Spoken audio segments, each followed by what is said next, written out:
Yesterday, on October 6, 2018, the nominee for Supreme Court appointed by Trump, Justice Brett Kavanaugh, officially became our ninth U.S. Supreme Court Justice. Now, while many of the attention is focused on scummy Susan Collins or Lisa Murkowski and how she didn't actually vote on this because of being afraid to vote no, the real blame that we can attribute, if you are progressive, would be onto Joe Manchin, the supposed Democrat. I'm not sure after today, or after looking at his voting record, that he is really a Democrat, and how he decided to be the sole Democrat to vote yes on confirming Brett Kavanaugh. So, he really is essentially the reason why Brett Kavanaugh was appointed to the Supreme Court. If you look at the voting record, it was 50 to 48 as one Republican, I believe, from Montana. I'm not sure about that with the state, but it was a Republican. Had to walk his daughter along the aisle for a wedding, so he wasn't present to vote.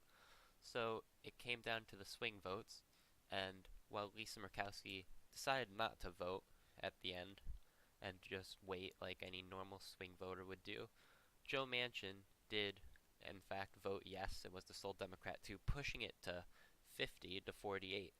Now, if he had decided to vote no, it would have been 49 to 49, where then Lisa Murkowski would have had to be the deciding vote, which, seeing as how she decided to vote no to push him to this final stage, she probably would have voted no here, despite pressure from the Republicans, and Brett Kavanaugh would have not been appointed to the Supreme Court. So this is really all the blame on Joe Manchin and how the centrists are at all costs trying to stop this progressive wave from taking over the party.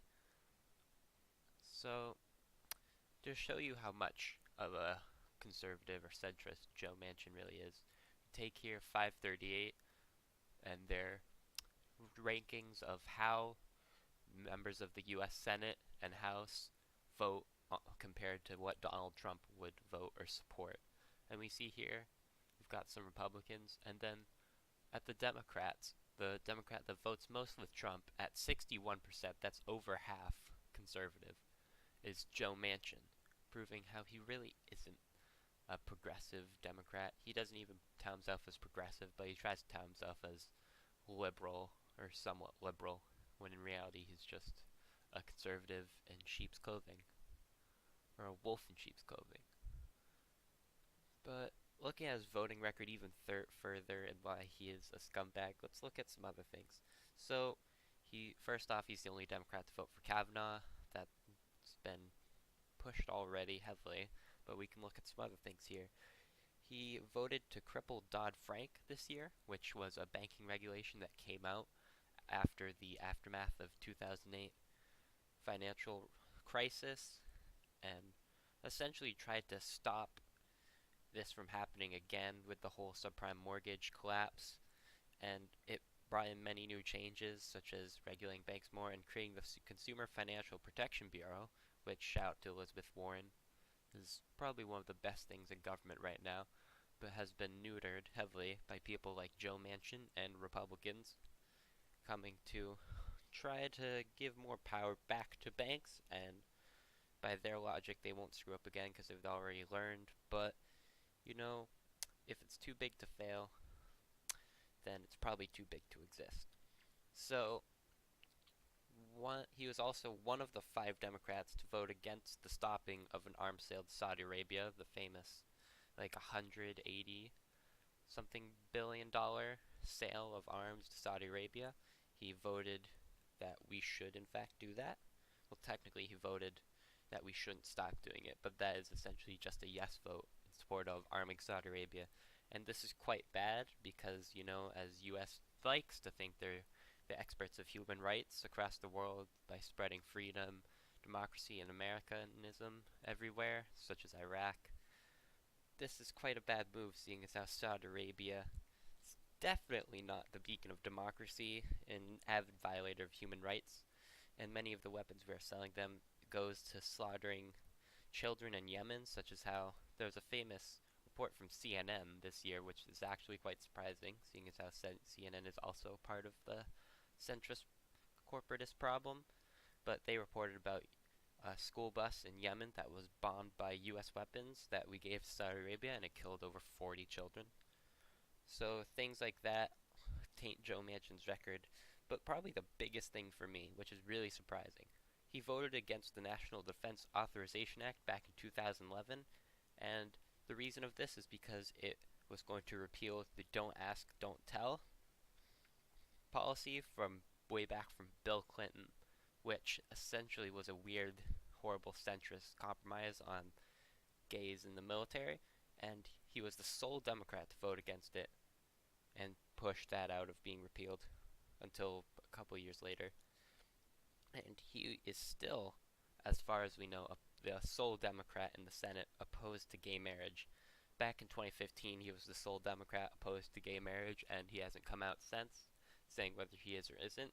But that, honestly, if you can't say you support gay marriage in 2018, just remove the Democrat or any liberal label from your name. Over 80% now, Democrats, maybe 90, support gay marriage. Over two-thirds of the country. Most independents do now. And it's almost half of the Republicans that support gay marriage in the state or in the country, like 45% last time Gallup poll checked. So, as the country is pushing further progressive with many social issues, Joe Manchin seems to be lagging behind, and his economic policies reflect more of a Republican than of a progressive liberal.